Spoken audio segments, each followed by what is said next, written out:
CTET कब आएगा, कभी भी आ सकता है, 2.5 महीने का टाइम दे करके भी कई बार पेपर ले लेते हैं, तो अभी उतना टाइम है। ईवीएस का नोटिफिकेशन देखो अप्रैल में हम मान करके चल रहे थे, अब इंतजार ही है, कभी भी टपक जाए। यही बात सीटेट को लेकर के है। पूरी तरह से 100% कोई भी अनुमान नहीं लगा सकता, वो फिर तुक्का ही हो जाता है, लेकिन हाँ एक बेसिक कैलकुलेशन बिठा सकते हैं, एक प्रोबेबिलिटी देख सकते हैं जिसपे हमारी बात हुई है। तो यही छोटी सी बातें थी, होपफुली आपको ये बात क्लियर हुई होगी। जुलाई में सीटेट नहीं होगा, आप क्लियर कर दीजिए, एक टीचर बोल रहे थे। देखो ऋषभ, ये सब बेकार की बातें। क्या सीबीएसई ने कहा कि उनको आकर के, क्या वो बता सकते हैं कि सीबीएसई ने उनसे कहा है कि अब जुलाई में पेपर नहीं होगा? नहीं बता सकते। जिन भी टीचर से आपने सुना है, मुझे तो पता भी नहीं है, मैं यूट्यूब ज़्यादा देखती भी नहीं हूँ।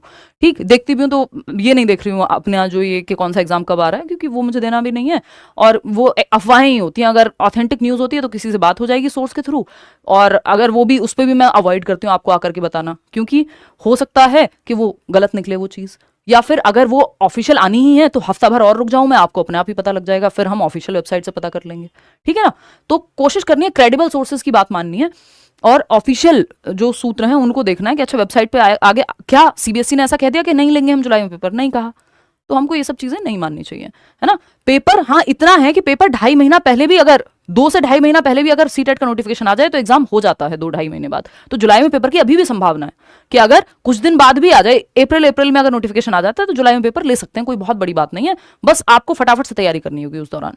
तो ये तो बात हुई सीटेट की। चलिए आज के लिए तो इतनी ही एक बात थी जिसपे हमें चर्चा करनी थी कि आप अपने सब्जेक्ट वगैरह की तैयारी कर दें शुरू, वैकेंसी जल्दी ही आएगी।